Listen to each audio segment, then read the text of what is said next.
ગુરુત્વાકર્ષણનું બળ દેખાય છે, મોબાઈલના તરંગો દેખાય છે. સાહેબ તમને એક વાત કહું, મારી બા જીવે છે 84 વર્ષના. અત્યારે હું નીકળ્યો ત્યારે સુતેલા હતા. પણ આપણો બીજો ધર્મ છે રોજ મા બાપને પગે લાગો. હું મારી 84 વર્ષની બાને ઘરેથી પગે લાગીને સાહેબ રોજ નીકળું છું ને, સાલા કોઈના બાપની તાકાત નથી કે ઝુકાઈ શકે એટલો પાવર હોય છે મારી. મંદિર નથી જતો, ભગવાન જમીન પર આવ્યો નથી, આવવાનો નથી, એની તાકાત નથી, એટલે એને મા બાપનું સર્જન કર્યું. અને મા બાપ થી આપણને પેદા કર્યા હતા. આપણો ભગવાન કોણ? ઘરમાં જીવતા ભગવાનને છોડીને પથ્થરોમાં શોધો, તંબુરો ના મળે બોસ. આ વાત આપણે સમજાની. ભારતીયો સનાતન ધર્મ છે, પણ સાલા સ્કૂલમાં જ ખોટું શીખવાડ્યું. આ સ્કૂલોની તો પથારી ફેરવી નાખી. 9મા 10મામાં દીકરા દીકરીઓ આવે, કેવી સરસ લાગે દીકરીઓ. 4 દીકરીઓનો બાપ છું સાહેબ. મારો ભાઈ 2001માં ગુજરી ગયો એક્સિડન્ટમાં. આજે પણ અમે જોઈન્ટ ફેમિલીમાં રહીએ છીએ. મારી ભાભી, મારી બા, મારી વાઈફ, એની 2 દીકરી, મારી 2 દીકરી, એનો દીકરો, મારો દીકરો. મારા બાપુજી કહેતા, જે ભાઈનો ના થાય ને કોઈનો ના થાય. સો લિવ્ડ ઇન જોઈન્ટ ફેમિલી. ગમે તે થાય, સાવની હોય ને સાવન, એની સળીઓ ભેગી કરો ને તો કચરો કાઢે, પણ છૂટી પડી જાય ને તો ખુદ કચરો બની જાય. ભેગા રહેવાની. આ સમાજ એનું મહેનત કરે છે કે બધા ભેગા રહી. દ્રાક્ષ તો ઝુમખો 100 રૂપિયા કિલો વેચાય, પણ છૂટી પડી ગયેલી દ્રાક્ષ કોઈ 10 રૂપિયા કિલો લે નહીં. ભેગા રહેવાની વેલ્યુ છે. મા બાપને કેમ પગે પડવાનું એ સ્કૂલ કોલેજમાં શીખવાડ્યું, સ્કૂલમાં ઊંધું શીખવાડ્યું. 9મા 10મામાં દીકરા દીકરીઓ એવી સરસ રૂપાળી લાગે, છોકરાઓને આછી આછી મૂછો આવે, ત્યારે જ સ્કૂલમાં એક સોગન ખવડાવે. ખબર છે? એટલે લગ્ન કરવા પાકિસ્તાન જવાનું? આવી રીતે ભાઈ બહેનની ભાવના પેદા થાય. સાહેબ એક વાક્ય દીકરા દીકરીઓ યંગ છોકરાઓ વધારે બેઠા એટલે ખાસ કહું. તમે એક વાક્ય સાંભળ્યું છે, પહેલી નજરનો પ્રેમ, ફર્સ્ટ સાઇટ ઓફ લવ. મને તો સાહેબ પેલી છોકરી જોતા જ ગમી ગઈ. મને તો પેલો છોકરો જોતા હું ગમે. બધું બરાબર હોય તો.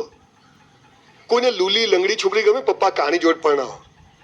અથવા કોઈ છોકરાને પોલિયો થયો, કોઈ છોકરી એમ કે પપ્પા મારે તો આને જ પરણવું, સ્ટીફન હોકિંગ્સ થવાનો છે. કરે દીકરા દીકરીઓ ફર્સ્ટ સાઇટ ઓફ લવ કોને કહેવાય? I will tell you and why we have to બો ડાઉન અવર પેરેન્ટ્સ. આજે ભજીયા સમોસા ખાઈને ઘરે ના જતા, કંઈક લઈને જજો.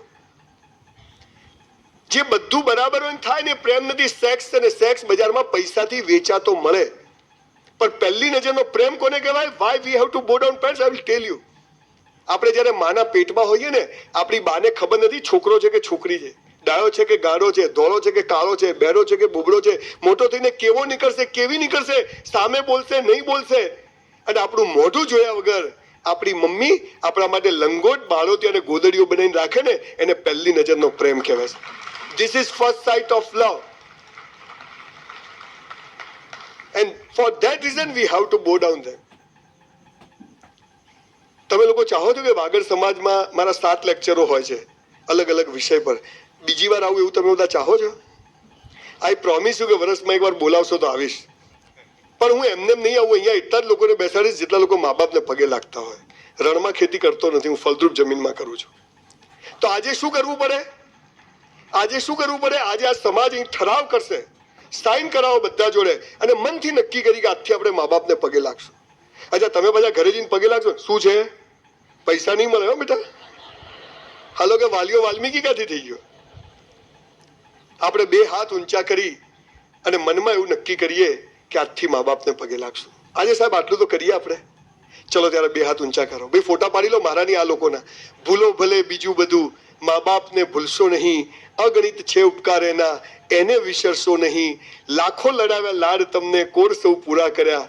એ કોડના કોડ પૂરવા ભૂલશો નહીં. લાખો કમાતા હો ભલે, મા બાપ જેના ના ઠર્યા એ લાખ નહીં પણ રાખ છે, આ માનવું ભૂલશો નહીં. સાહેબ હું જો ગુજરાતનો સીએમ થયો ને, થવાનો છું, નક્કી કર્યું છે. તમે હસતા નહીં, નક્કી કર્યું છે. મોદી સાહેબ પાસેથી શીખ્યો વિચારો ઊંચા રાખવા. Thank you sir. ચલો 1 વોટ પાક્કો આપણો. તો નિયમ નંબર 1 શું લાવવાનો છે? કે સ્કૂલમાં પેલું પ્રતિજ્ઞાપત્ર નથી, ભારત મારો દેશ છે, કાઢ નાખવું છે.